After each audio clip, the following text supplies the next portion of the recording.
У снежні 2025-го нобелеўскага лаўрэата Алеся Бяляцкага памілавалі і выдварылі за мяжу. А днямі ягонае прозвішча з'явілася ў базе вышуку МУЗ Расіі. Навошта пераследаваць таго, хто ўжо за межамі дасяжнасці? Рэч у публічнай актыўнасці. Такім чынам улада спрабуе прымусіць замаўчаць кожнага, таму што голас палітвязня, які гучыць публічна, гэта голас, калі хочаце, выжыўшага сведкі.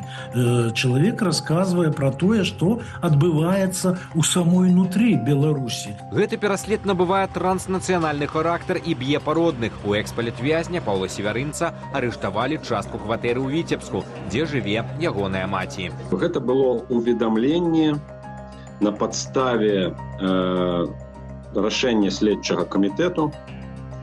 Калі я слушна разумею, юрыдычна гэта за падрыхтоўку Дня волі 2026 у вольным свеце. Ну, але чаму менавіта цяпер? Гэта хутчэй за ўсё такая дробная помста за выступ на канферэнцыі «Новая Беларусь». За апошні год у вышук абвесцілі больш за 1000 грамадзянаў Беларусі, у тым ліку супрацоўнікаў нашага тэлеканалу. Пад гэты ж каток трапляюць і спартоўцы. Былых гульцоў нашай зборнай Геннадзя Туміловіча і Мікалая Золатава таксама дадалі ў базы вышуку. Туміловіч, які жыве ў Ізраілі, рэгулярна і востра крытыкуе чыноўнікаў у сацыяльных сетках. Человек законопослушный, законов не нарушаю, даже не представляю. Что касается меня и моих пошуков, ищите, хлопчики, я у Израиля, у Батьяме. Приезжайте. А вось прыклад Мікалая Золатава паказвае, капітуляцыя перад рэжымам не гарантуе бяспекі. Нават вымушанае пакаяннае відэа не ўратавала футбаліста ад новай справы, як толькі ён ізноў выехаў з краіны. Рэпрэсіі ў Беларусі не спыняюцца. Толькі за апошні месяц спіс палітвязняў папоўніўся яшчэ на 39 асобаў. Агулам за кратамі праз палітычныя матывы застаюцца 879 чалавек. Але рэжыму гэтага мала. Ён паказвае, што бяспекі няма і для тых, хто з'ехаў.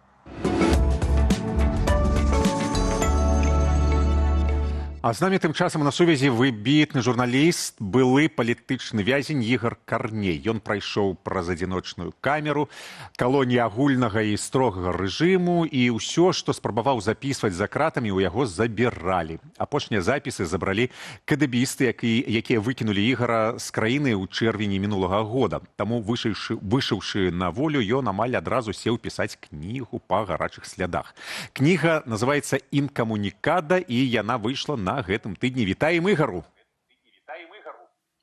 Добрай раніцай, рады чуць і бачыць. Бачым, чуем цябе. Вітаем. Ну, па-першае, да актуалу шмат хто з вязняў выкінутых з краіны, яны ёсць у гэтых спісах вышуку. Вас таксама сістэма спрабуе дастаць, і дзе вы знаходзіцеся, чаму? Калі будуць шукаць, каб ведалі, што вы, дзе вы знаходзіцеся, каб не было пытанняў? Ну, вось следам за Геннадзем Туміловічам магу раскрыцца, тут няма ніякага сакрэту. Я актыўна апублічваюся ў сацыяльных сетках. Я зараз на тэрыторыі Партугаліі, гэта яшчэ далей, Азорскія выспы. Гэта фактычна месца пасярод Еўропы і Амерыкі. І, ну, тут, чаму я тут апынуўся? Ну, таму што тут апынулася мая сям'я. Неўзабаве пасля затрымання майго жонка і малодшая дачка з'ехалі, ну, не чакаючы сюрпрызаў ад дзяржавы, таму што былі такія намёкі і нават і сігналы, і мне следчая казала, што трэба з жонкай вось паразмаўляць, а чым сканчваюцца такія размовы, вядома, і таму яны проста з'ехалі. А чаму Азоры? Таму што гэта было апошняе месца, дзе мы, як турысты, пабывалі літаральна ў траўні 2023 года, за 2 месяцы да таго, як прыйшлі з ператрусам супрацоўнікі КДБ. І тут, ну, жонцы, прынамсі, спадабалася. Была ўжо такая беларуская тусоўка, тут такая, ну, суполка, і людзі дапамаглі адаптавацца па першым часе. Это вельмі важна, калі прыязджаеш не на пустое месца, а калі да цябе прыязна ставяцца і гатовыя солідарызавацца, працягнуць руку. Вось. Ну, а цяпер, вот, дарэчы, там з Варшавай тут 2 гадзіны розніцы, з Беларусю 3, таму у нас вот цёмная ноч бачна за вакном яшчэ нават птушкі не спяваюць. Звычайна зараз вось пачнуць залівацца тут мясцовая фауна і жабы, і салавы, і дразды, ну все што хочаш. Таму тут такое все буяе. Ведаеш, мы працягваем сачыць за тваімі прыгодамі з дакументамі. Што зараз адбываецца? Ты ў чарзе ці ўжо атрымаў нешта на рукі? Бо мы ведаем, што ў Партугаліі гэта вельмі доўга. Так. Вельмі марудна, так. Это вельмі такі вось тыпаж піренейскага, скажем так, бюрократа. Гэта не спяшацца. Ну, калі па-іспанску там маньяна, іх любімае слова, па-партугальску тое самае аманья. Все можна зрабіць заўтра, не трэба нікуды спяшацца, таму яны не спяшаюцца. Ну, у мяне такі падвешаны стан застаецца. Я лагічна, калі ехаў, спадзяваўся на працэдуру ўз'ядання сям'і, яна не такая складаная, і, ў прынцыпе, я лагічна думаў, што так будзе са мной. Просто далучуся да сваіх, якія ўжо мелі віды на жыхарства. Ну, але аказалася ўсё даволі складаней, мутарней і, ну, забюрократызавана. Не ўдалося ўз'яднацца, таму што патрэбна даведка аб несудзімасці, і это іх усюды. Это пачынаючы ад банку і любых устаноў, якія будуць з табой працаваць, яны патрабуюць вот эту даведку. Ну, у мяне, натуральна, ніхто са мной звязацца не будзе на радзіме, а з іншага боку, калі даведка і з'явіцца, то яна будзе якраз такі пра наадварот, пра судзімасць. А гэта ўжо такая патэнцыйная пагроза нацыянальнай бяспекі. І вось, ну, фактычна можа быць дэпартацыя ў краіну першага ўезду. Таму зараз, я так разумею, працэдура бежанства, працэдура знаёмая шматлікім беларусам. Пераходзім да кнігі непасрэдна. Ігор, раскажы, калі ласка, чаму трэба было напісаць гэтую кнігу і паводле якога прынцыпу яна сабрана? Што там? Разделы вось гэтыя. Аўтару патрэбен штуршок, і в этом контексте я не выключэнне. Натуральна, калі выйшаў, трэба агледзецца, трэба адаптавацца, прыйсці ў сябе. І невядома, колькі б гэта прыходжанне ў сябе было і зацягнулася, але вось падчас адной сустрэчы, калі я ўжо з Літвы прыехаў у Польшчу, сустракаліся, ну, натуральна, са сваімі дочкамі, у мяне дзве жывуць у Кракаве і ў Зелёнай Горы, а таксама была сустрэча з сябрамі, і падчас аднаго з такога застолля вось кіраўніца беларускага ПЭНу Тацяна Нядбай прапанавала, ну, фактычна яна паставіла перад фактам: Ігар, трэба пісаць. Ну, я яшчэ маральна не быў гатовы пісаць, але тут жа ж такая справа, калі, ну, даюць вось такую магчымасць, то, напэўна, трэба як мінімум падумаць. Бо аўтар цяперашні як выдае кніжкі? Ну, вось за свае грошы сам укладаешся і сам выдаеш. Я апошнія гады нідзе не працаваў, укладацца няма чым, ну і вось калі такая паступила прапанова ўжо, то, ну, падумаў недоўга і пагадзіўся, што, напэўна, трэба брацца за працу, таму што, ну, місія журналіста такая. Я нават калі сядзеў яшчэ за кратамі, усведамляў, што рана ці позна, напэўна, хтосьці звернецца, і гэта, ну і разумна. Прынамсі, калі ёсць здольнасці, ёсць такая магчымасць, то трэба яе рэалізаваць. А вось гэтыя раздзелы, якія главы кнігі: катавальня Лосіка, камуналка Чарняўскай, крыж Севярынца, гігіена Мажэйкі, казуркі Класкоўскай, выбар Семчынкі і гэтак далей. Гэта як ствараліся вось гэтыя главы, раздзелы? Ну, гэта ўжо асобны такі раздзел «Голас». Тут ставілася такая задача, каб не падалося, што гэта мае суб'ектыўныя разважанні, суб'ектыўнае ўспрыяцце таго, што было за кратамі.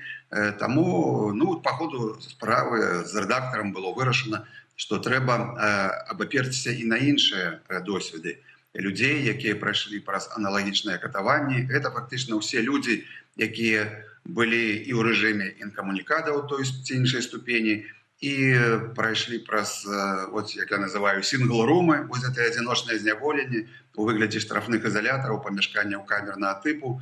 І гэта вось якраз, калі я пачаў пісаць, ну, праз тыдзень літаральна будзе, напэўна, як я засеў за эту кніжку, было это 1 верасня мінулага году.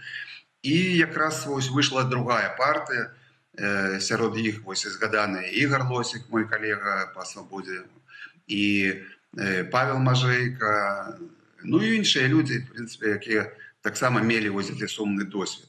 А давайте караценька распавядзем некалькі гісторыяў, якія вы зафіксавалі, мабыць, свае, мабыць, вось там, мабыць, Юліі Чарняўскай, мабыць, Ігора Лосіка. Што дакладна ўвайшло ў кнігу, якія гэта гісторыі? Ну, мабыць, можна распавесці, што ўразіла, чаму гэта павінна быць у кнігі і ёсць у кнігі.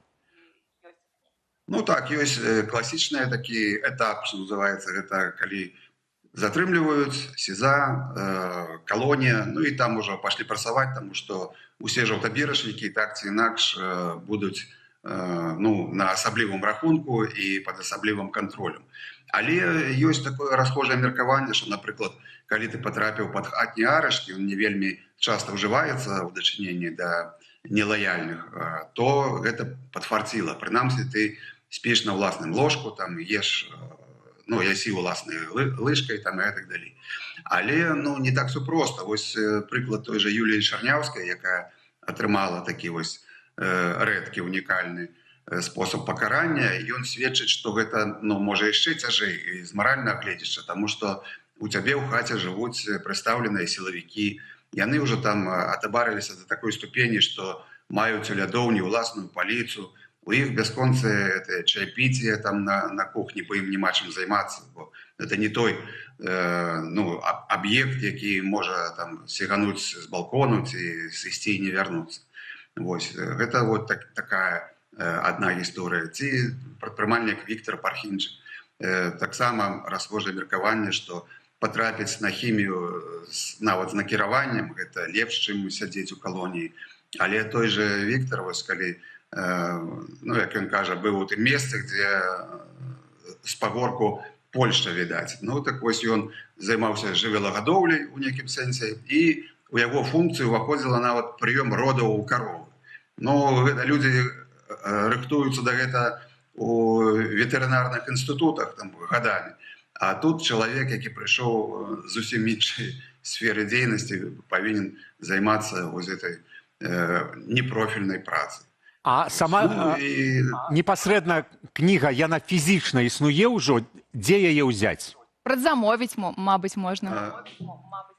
Так, фізічна кніга існуе, я яе пакуль не бачу, я буду, напэўна, адзін з тых, хто пабачыць яе пазней за іншых. Яна выдадзена ў Польшы, і таму, я думаю, якраз больш шансаў у тых, хто жыве якраз у гэтай краіне. Па перадзамове на пляцоўцы Алегра можна яе ўжо атрымаць. Вось наколькі я ведаю, што многія падпісаныя на гэтую якраз маркетплейс, скажем так. І тады дастаўка бясплатная. Але мне ўжо там паступалі такія сігналы. Вось прыкладам, з Балгарыі жанчына пісала, што ёсць праблема, бо кошт кнігі укладваецца яшчэ такі ж кошты дастаўкі. Вось таму тут трэба мець нейкія іншыя альтэрнатывы. І кажуць, ёсць такая сістэма InPost, і яна дастаўляе амаль што ва ўсе краіны свету і вельмі па ліберальных такіх расцэнках. Спадзяемся, што ў вас будзе шмат замоваў, вы будзеце адпраўляць з Азораў. Не ведаю, як вы будзеце гэта рабіць, гэта ўжо ваше пытанне, будзеце адпраўляць. Ці, мабыць, вашыя калегі з Польшы будуць таксама адпраўляць, каб дайшло да кожнага куточка, дзе беларусы хочуць, каб гэта было ўсё зафіксавана, каб ведаць гісторыю кожнага палітвязня. У нас ёсць пытанне дня, мы б хацелі яго таксама задаць, і яно, так цікава ўстройваецца ў кантэкст нашай размовы. Так, ты ж прайшоў шмат месцаў і рэжымаў заключэння, і пытанне ў нас пра ежу. Некалькі слоў пра тую ежу. Ці можна назваць яе смачнай? Калісьці, мабыць, ты каштаваў нешта за кратамі, што можна назваць было смачным? Тут такая штука, што яно нібыта і смачнае, а потым аказваецца, з чаго яно складаецца, то ўжо робіцца і не вельмі смачным. Таму што, напрыклад, Ну, ежа, скажем так, яна не ну, без вітамінаў, скажем так. Я вот калі сядзеў усё лета у ШИЗа Шклова, я там все пору года амаль што застаў, вясну ўжо даседжваў у Мазыры, уже на строгім рэжыме пасля другой крымінальнай справы. Так вось, за лета, ну, у Беларусі гніе там, ну, тоны, десяткамі тонны яблыкі. А седзячы за кратамі у тым жа Шклове, якраз у сезон, ну, я не атрымаў там ніводна яблыка, ніводна памідоры, ну, там ніводна агурка. І гэта ўсе, гэта, ну, поўны нуль вітамінізацыі. І ў гэтым сэнсе ніякай разнастайнасці няма. Ну, вот гэтыя кашы, такія прымітыўныя супы, якія не зафарбоўваюць нават ваду, той жа борщ, як яны кажуць, да? Таму што это борщ, ну, вось корова з'есть гэты бурак з задавальненнем, тому што ён кармавы, ну, а зэк, ну, тому што яго безальтэрнатыўнае існаванне. Вось усе чакалі, што рыбку дадуць, вот эту путасу, ну, хоць нешта там разнастайнае, раз на тыдзень яе прыносілі. Але потым я, калі размаўляў з хлопцамі, якія працуюць на кухні у Мазыры, вось у сталоўцы, то яны сказалі, што мы да рыбы, ну, прынамсі, доўгія гады не дакранёмся, тому што вот ставишь путасу, якую мы все там любим и чакаем, бо белое мясо нібыта. Яна вот як волк санітар лесу, так путасу санітар воды, ну, водосховішча, вот мора, морский санітар. И гэта, ну, абсолютно 100% гельминтная рыбина, и она просто поедает вот эту падаль, якая там раскладается на дне. Ну и вот, калі открываешь, там весь набор, ну, вузких специалистов по паразитам. Дзякуй, Ігору, дзякуй вялікі. Трэба нам ісці далей, жывы эфір. Невялічкая парада, пачні займацца турызмам, вадзі групы па Азорскіх выспах. Гэта ж цікава. Англійскую мову вывучы і ўсё, і пачынай. Ну, пакуль я заняўся сумежнай прафесіяй будаўніка, трэба ўжо, як бы, заканчивать. Поспехаў. Поспехаў абавязкова. Дзякуй, што до нас далучыліся ў гэты ранні час для Азораў. З намі быў Ігор Карней, журналіст, былы палітвязень і аўтар нядаўна апублікаванай кнігі «Інкамунікада».